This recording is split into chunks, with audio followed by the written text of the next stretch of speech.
Une de la foire au jambon 2017 s'affiche sur les façades du centre-ville. Bayonne se prépare pour cet événement dans une semaine avec beaucoup de nouveautés. L'an dernier, avec 200 000 personnes et quelques débordements, la foire au jambon avait été dépassée par son succès.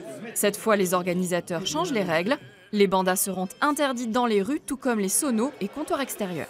La foire au jambon, ce n'est pas un prémisse des fêtes de Bayonne. Et à partir de là, on va rester fidèle à une foire à vocation commerciale, honorant un produit qui s'appelle le jambon de Bayonne. C'est pourquoi, c'est vrai, les groupes musicaux déambulants comme les bandas ne seront pas engagés par la ville de Bayonne.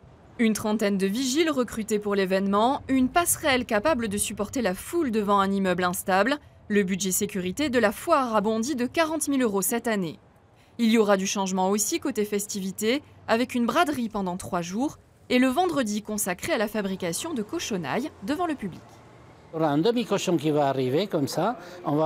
Les gens vont voir comment on fait le boudin, comment on fait cuire tous ces trucs-là, le découpage, les confits et la salaison du jambon.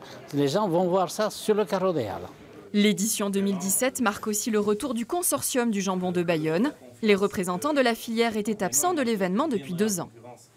Il était très important pour nous de réinvestir cet événement majeur et en faire l'événement principal annuel de notre filière. La 555e foire au jambon se déroulera du 13 au 16 avril. Le jambon, un des emblèmes de Bayonne qu'un charcutier salaisonnier veut mettre en avant. Il vient de lui consacrer un petit musée. Il y a un musée du chocolat, il y a des musées de plein de choses, mais sur le jambon non, alors que c'est quand même un des fleurons de la ville de Bayonne. Ça me paraissait très important d'être le premier à faire ça pour pouvoir accueillir des gens qui veulent en savoir un petit peu plus. Ouverte aujourd'hui, cette salle musée est en accès libre.